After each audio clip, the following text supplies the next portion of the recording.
Sivile sesivile batata usukaphi waguquka wabhaptizwa ngenxa yentshisakalo ibilapha nokulangazelela uThixo. Njengokuba ke kushunyayelwa, zindoni ezimane zisithi qatha apha kuwe ezimane zifundiswa njengoba kushunyayelwa before siye kwinkonzo yakho yokubhaptizwa? Zange ukuthatha ixesha lide ubhaptizwa kwethu. Because ndiba phako June, July sentsho ke nge-8 October yaba ubhaptizwa kwam. Into ephambili yayifundiswa. Ndikhumbula umfundisi wayekhona eShumayela lapho wayevele eNatal, utata uKhuzwayo wayevele eNatal. Wathi ke njengoba nibhaptizwa nje si-step sokuqala esinibekwa kuso sithi nina ke nizawuya kwi-step sesibini nenza kwenyuka i-steps. Kwasho kushunyela kakhulu ngendaba kaMoya Ingcwele. Kaba utata uyiba wayegude iziguqo.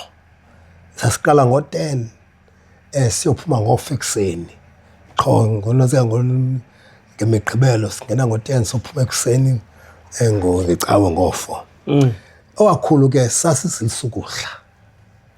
Sisukudla oma 3 days, oma 4 days, oma 5 days, 7 days. Eyona nkonzo ke le nami ke ndandifuna la Moya Ingcwele. Njengoba kushunyelwa ndibona abantu behlelwa nguMoya Ingcwele bethetha ngeelwimi ezintsha. Boy, ndifuna igoli yam nami ndifuna ufika kulaa ndawo. Andifuna uba likholwa nje. Umuntu owandigqiba wathi ngaShumayela, utata wayengumvangeli, utata uMkhumbuzi, etyhila phaa kumaRoma chapter 8, ethi ongenawo uMoya Ingcwele ayingokaThixo lowo. Uyayindibetha loo ndawo leyo. Ongenayo uMoya Ingcwele ayingokaThixo lowo. Into eyayindipresa uba mandizile ukudla qho. Ndinentshisakalo yozila ukudla. Yona ndisebenza nzima because ipenalty ngayimsebenzi onzima. Nosprey imoto kodwa ngena 4 days, 5 days qho. Eleke each and every week kodwa ndifuna la 40 days kaYesu. Noba ndingade ndifike ngoba ndiyaphangela ndiyasebenza. Kodwa ndandinalo ntshisakalo indaba kaMoya Ingcwele. Nami ndikhumbula kakuhle siguqo sabatsha ke ngoku yangitata mayikisa umphathi waso. Siguqule ebusuku ndayivala mpilo nami ndifikela. La mpilo indifikela. Ndikhumbula sisemhlanganweni wawuseBhayi wabatsha. Ucaba ndiyathandaza. Wathi sathandaza uba uEbenezer wamisa wathi eNdlovu siyakuvuyathandaza kodwa ikhona le ndifuna ukuphimisela. Deda susibamba phimisela. So ndanabantu ecani kwami bendithanda ke bendikhuthaza bendifundisa indlela zokholwa ezokuphimisela uthetha ngeelwimi ezintsha. Angafundiswa iilwimi ezintsha, singafundiswa. But ke uyaviwa baphimisela vula susibamba. Ngixesha umuntu uyazibamba. Sentsho ke safundiswa kakhulu uzila ukudla ndayithanda impilo zikubona ndandimfuna uMoya Oyingcwele. Wawunekhowuthi ezazikuxhasa. Ndixhasa kakhulu. Babendithanda nje abantu because njengomuntu owayesebenza benemoto benesimoto kum njalo ndibanceda phaa naphaa ezimotweni bencokola nami bendixhasa bendibonisa amakholwa amadala. Kwakunjalo. Hayi yavakala tata. Siya embhaptizweni ke ngoku. Ngeli xesha sowugqibile ke ngoku uyobhaptizwa. NjengoYesu naye wagqitha phaa emanzini. Zindoni owazivayo kulaa nkonzo because inkonzo yohlukileyo leya. Yinkonzo nje yodwa. Yintoni yathi qatha kuwe? Kasinwabisele nje ngalaa nkonzo yobhaptizo. Ndiyawuthanda lo mbuzo wakho ngoba kwakhona sasibaqela babesanda ukuguquka. Kukhona intombi engorhasmeni nenye yakwaKlas. Babehlonga uMoya Ingcwele ufike bexhumaxhuma. Ndikhumbula siyobhabhathizwa ngoku. Njengoba bebhabhathizwa njena befike umuntu axhume nxa efama axhume bethetha ngeelwimi bethini bethandaza bethini babanjwe bakhutshwe. Ngoku nxa kubhabhathizwa xa ngibhabhathizwa mna ke ngoku ndibhabhathizwa nam bathe abazizana hayi yeke imambane izihambele leyo. Ndomile nje akho nditheni mna laa nto njengabanye bexhubaxhuba ababhinqileyo bebanjwa bencedisa uphuma phandle ndandogqibhazona ukuthi hayi imambane yeke izihambele. Hayi noko andiyithandi ke kodwa uba ndome olo hlobo. Senje yeyona nto ke leyo yathi senje ke zange ndibe nalantshisa yobhabhathizwa mna njengoba benayo nje abanye njena. Kodwa uThixo ndiyambulela uThixo ndathi noba ndiyazibona uba eyi ndiyamfuna uThixo. Into yandiba mandimfune uThixo andifani nabanye. Yaba manje ndithandaze kaba ndinguyena wemayo ngoba nto abaninji esasibhabhathizwe nabo. Ndithi kaloku noYesu waba nesityhilelo emveni uba ebhabhatyaziwe. Senze uba ipointi yam yoba yintoni yathi mhlawumbi yathi qatha. Ndiyakuva apho uthetha khona. Njengoba besincokola ikhona nje into ke wayiveza. Okanye le mpilo le kaMoya Oyingcwele mhlawumbi owayilangazelelayo okanye mhlawumbi loluphi utshintsho ke manditsho. Utshintsho okay ke inkonzo le ndiyayazi sisembhabhathizweni that inkonzo ndiyayazi ndikhula kuyo impilo kaMoya Oyingcwele ndiyayazi. Ngeke sibhabhathizwa phayana andikabi nayo uMoya Oyingcwele because kuthiwa mandiyekwe nje andikabi nayo uMoya Oyingcwele but apha kum khona intshisekelo mandithandaze. Senje loo nto ndiyayithanda mzalwane loo nto leba ndingazange ndibe nanto ndazibona ndisemva. Yiyo la ndipushela mandithandaza mandizile ukudla mandisihlambulule ndithandaze mandiquqele ebuthixweni. Laa nto uba ndiyibona andifani naba ndishiywe ngabanye noba ingqina abanye ukuthetha ndaqala apha ecaweni andisosithethi zange umntu angxoxe ndiqala ungqina apha ecaweni akho nxa ndingqina apha ndizange uba ndiyaziva ndiyambonga uYesu kodwa hayi akho nto ndiyiva ncam uba amen ndisemva.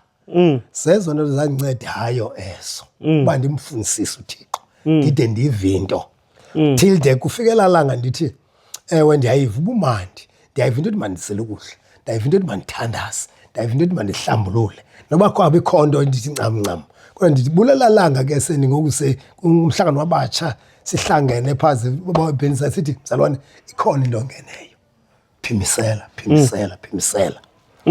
Ndingene kule ndawo uthetha kuyo ke mzalwane ndifike kuyo ke ngoku ndikhumbula 1983 kuchata 82 okutshata umzana eBenezer etshatela intombi yaseDurban ngapha elayini eMadimatolo ndandingumkhaphi apho.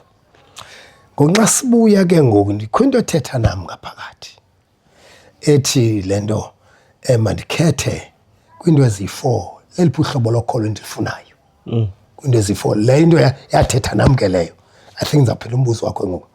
Ithi ke nazi indlela ezi4 zokholo. Although indlela zokholo zimbini. Na kwathi ube wa4 kum. Kodwa indlela yokuqala yokholwa amakholwa kwathiwa ke khona eBhayibhelini phaa abantu okuthiwa Madindala.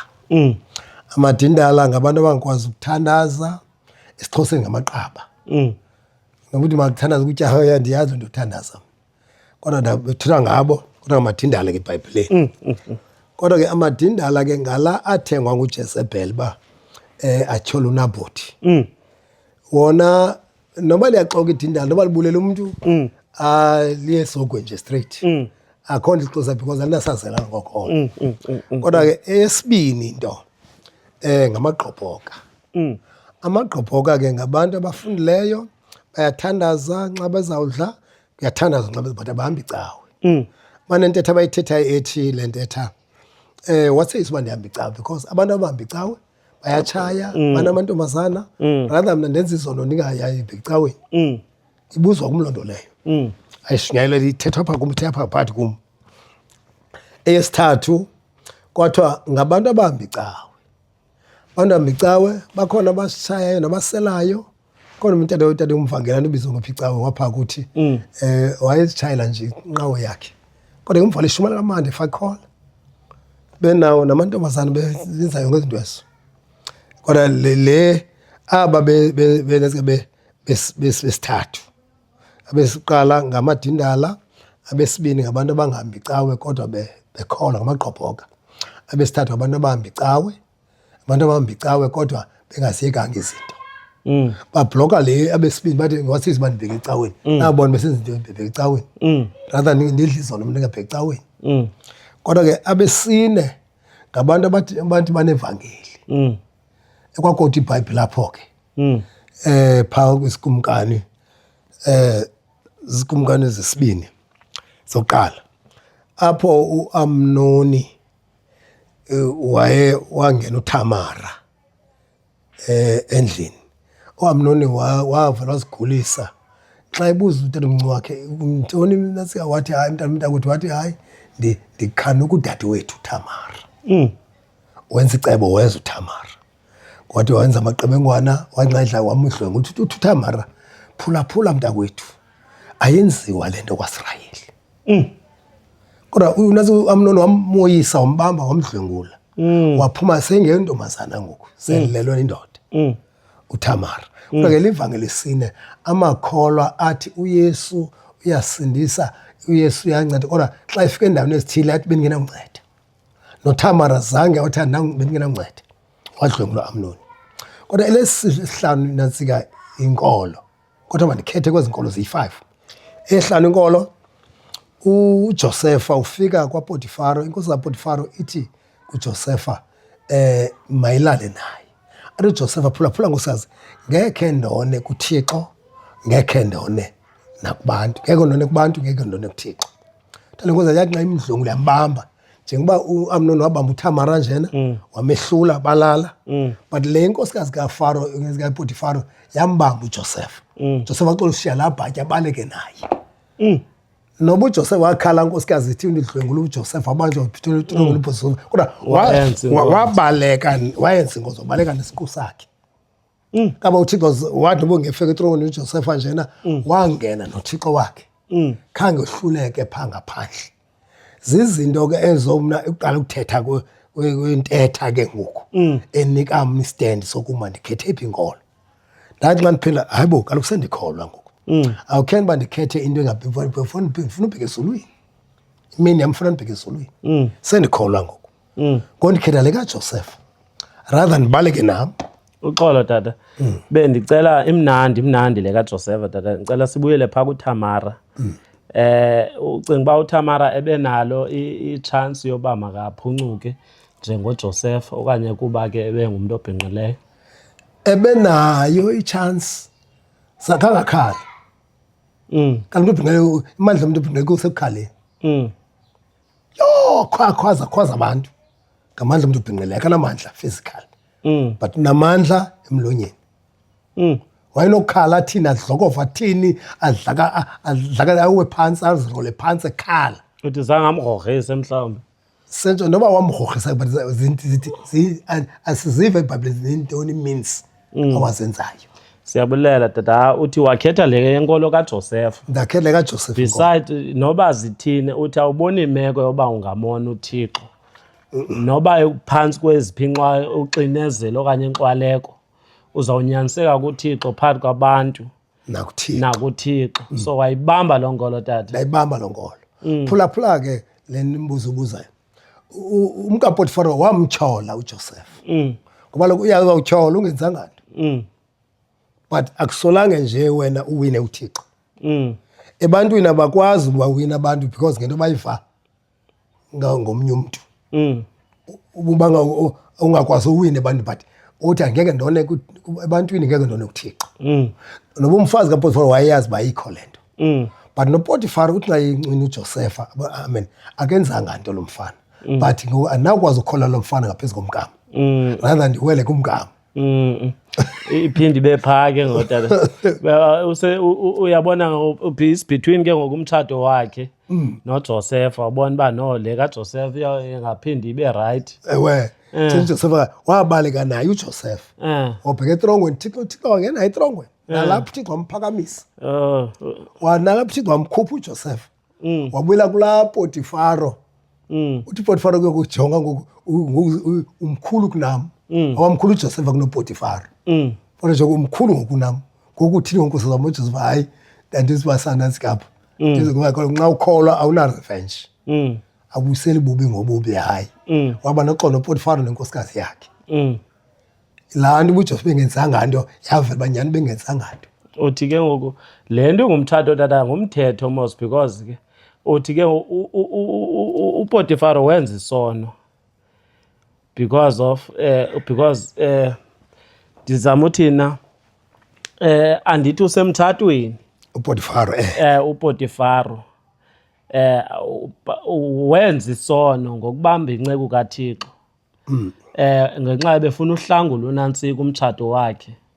Ndingayibeka kodwa noba uPotifaro apha andinawuthi wenza isono uPotifaro kuba nomtshato funeka useyive wakhe. Akululanga inkosi eza kuhlala naye ubusuku nemini uhlala nenkosikazi yakhe. Ngoku lona iforeigner le sokwenye ilizwe but wenza iplan uPotifaro uba uJoseph mandingamsi kulaa trongo yezigebenga nee-drug dealers mandimse kule basepalamente abantu ezikhulu kanti ngalaa ndlela umsondeza kwindlela uyamazi kwakaba uPotifaro wamyaleza kulaa jele uba le ndoda uyiphathe kakuhle. Okay. Noba le ndoda kuthiwa ityhola uba yenze nomkam but ke andizinakwazi ungathi kodwa uyimphathe kakuhle. UPotifaro waba negalelo lokumseyiva uJoseph. Waseyiva umtshato ngapha wanegalelo kweli cala. Ezinye izinto awuzenzi ngoba uthanda uzenza but unyanzelwa yimeko phakathi kwayo. Tata ndiyakuva. Wayikhetha le meko kanantsika kaPotifaro kaJosepha. Ewe ndayikhetha le meko kaJosepha. Waseyisiba ndifuna ubheka ezulwini. Awukhethi uba ndikhethe into engazumisa ingqondo yam nje ndifuna ungena ezulwini. Awufuni uxabana noThixo. Ndifuna uxabana noThixo. Tata hayi imnandi njalo tata hayi siyakuva tata. Siphinde ke ngoku sibuyela back kumbuzo wethu apho umhlangano wokuqala. Umhlangano Njeba ndithi ke wawuva njani umhlangano wokuqala? Njeba ndaguquka 1976 ndaye ndagoduka ndabheka ekhaya emaXhoseni kanti umhlangano uzaba seleti Frey apho wayesebenza khona uba uMarhale imantyi khona pha. Ndaya nabantu oomakhulu bam abantu bapha eHewu ezilalini eThithimana ndaya nabo ndandiqhuba iveni eDodge ndaya nabo emhlanganweni. Yayingumhlangano wokuqala indlela awumandi ngayo umhlangano ndathi hey amen indlela omandi ngayo umhlangano wedlula neChristmas because mna neChristmas endingazange ndizihle ndandikhenika imoto nxibe overall ngeChristmas ndandafika mhlawumbi nantsi eyona ndawo man yawuthi waphumla umphefumlo wam ndaphumla engqondweni qoba ukholo impela ndiyakufuna nyhani kukho izinto nje njengoba ndazinikela njengoba indlela ndiyathetha nam ndingakholwa nje ngoku imani iziveze izityhila uba nantsi eyona ndawo irayithi yawukholwa umandi kakhulu umhlangano uba zange ndiphose umhlangano since ngumhlangano wepasika. Yini. Abefundisi yayisayidibene ke nantsika. Yayisadibene iTranskei zonke nantsika ikoloni le. Konke Transkei into yayizidibene utata uyiba engumongameli wenqila yalapha ekoloni. Koloni like from Transkei yonke engabikho Western Cape and Eastern Cape. Yayikodwa likoloni nje. Busengumzalwane. Ndingumzalwane kaloku. Ndiyafika. Okay. Semtsha. Usemtsha. Wasebenza tata. Siyasebenzela ndiyazibhizinisela ewe. Tata ungakwazi ke ngokusicacisela banzi ngenkonzo le uba njengoba ungumzalwane uyayiva inkonzo seyiphila apha kuwe uyive njani ke ngoku inkonzo kuba inkonzo isuka phi apha isuka khona inkonzo yakho kuze uyive uyazi ngosongumshumayeli okanye uyazi inkonzo yakho ngoku songumzalwane?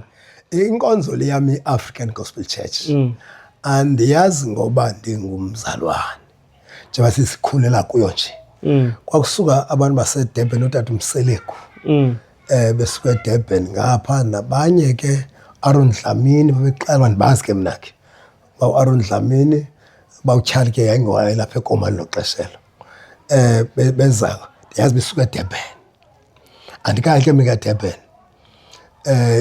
qho ke ngoJulayi kuyahanjwa abefundi babheke eDurban. Andiyazi mina eDurban apho isuka khona inkonzo. Ndiyazi bisuka eDurban and then ngikayi ke eDurban ngelo xesha. Kuba kwalile 84 babekade nje banalapha eKapa njena ebefundisi besuka befundi bahamba bavesithela abanye apha eCape Town esikhetha inyapha eKapa abe Western Cape eCape Town kuphela Cape Town ewe tadi bephethe apha bevesithela mana babona befundisi besuka because abantwana babona ePaskin Park abase Transkei yonke nje ikoloni abase Durban bane bamane befika ndikhumbula kwafika uba uthiwa uNtata uRamwasha wasevenda nje nabo bayikhona abanye abasuka kude ezinye inhlanga esisuka kude kule nkonzo yethu simana sifika abantu kayi ke mina ke Fasketel ngelo xesha bekutolikwa xa kuthethwayo abangavi bekungadolikwa apha kwelicala because bebezama uthetha isiZulu even ba uRamwasha nje wayengumvenda nje wayesizama isiZulu sizama nje kodwa simva phana pha ngoba singamva ukuhlala simva phana pha uba uRamwasha nje kwangekho toliki itoliki yayithi izibe khona mhlambe kufike namakhaladi athile apha ecaweni wayekhona unatsika umzalutsana wayetolika ke noGcwabe babini itoliki noGcwabe xa kufika amakhaladi nabelungu nje behambele njena batolike ke bona apha ekoloni kwangatolikwa nasekuthadeni tata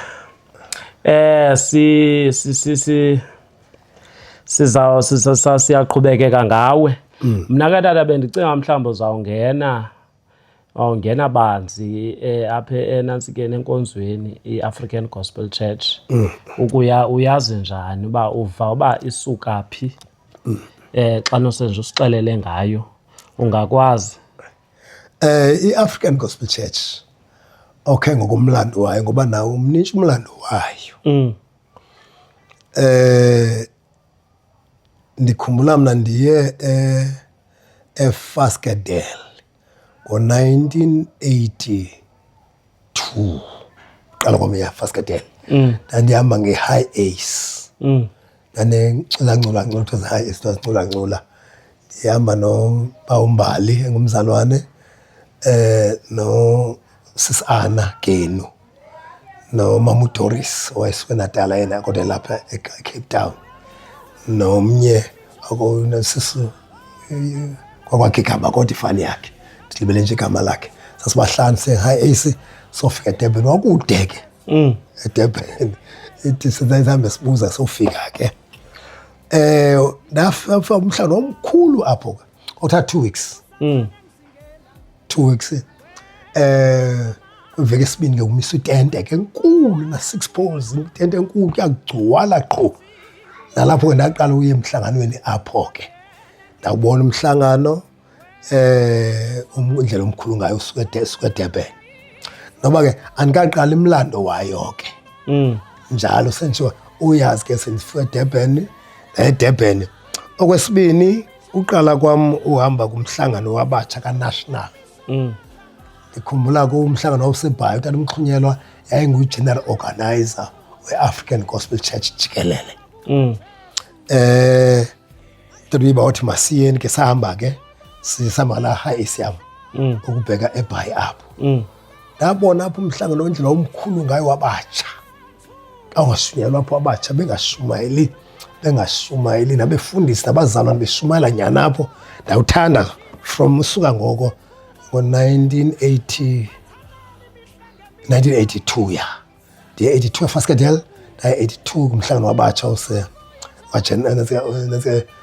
organize umhlangano wabatsha we-African Gospel Church jikelele eka-National ndaye eDurban ke apho ke ubona kwam ubukhulu bomhlangano ndathi nawo ndawubona zange usukela ngoko ndalando ke usukela ngoko zange ndingakwam mhlawumbi wabatsha nobuphi sasemadlangezwa emadurban dlangezwa eMaBloemfontein Johannesburg ndandihamba ngemoto yam nabazalwane ke ngoku because ngaphambili umhlangano wabatsha yayingusisi Joyce umuntu wayehamba umhlangano wabatsha ukude siyazi iDurban thina most yethu kweli cala siphelela nje apha ezibhasikeni asibazi ubunzulu beDurban ngoba befundisa nabavakala abathile ababheke emhlanganweni waseDurban. Thixo wandivulela ngo-1982 ndabheka eDurban ndawuthanda ke sengumzalwane. Wesibini ndabheka nakumhlangano wabatsha waseBhayi. Zange ndiwuyeke umhlangano wabatsha ukuhamba, zange ndiyeke ubheka eFasketele ukuya khona. Oh. Okay, tata, hayi.